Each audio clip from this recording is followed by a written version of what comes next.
magiging parte ng aming pamilya.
Ni Joseph, ang pinakamaganda.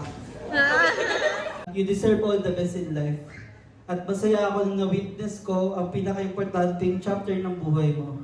At di ka na mag-iisa dahil nandiyan na si Ate Shanice para alagaan ka at isin ka. At kay Ate Shanice naman, naku te, good luck sa'yo te. Sure ka naman te? Di final answer. Pwede naman natin ito gawing reunion na lang. Dahil joke lang. Mama Litz, try lang ah. Salamat Git, Mama Litz. Kay sigurado Git, ako nga hindi magutuman si Kuya kung magbisita siya diri sa Iloilo. Okay ba?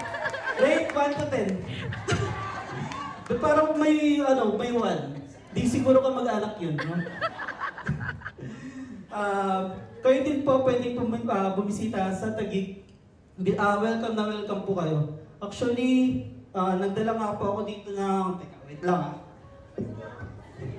May menu po kami dito kasi may resto po kami. So, in case na gusto nyo po,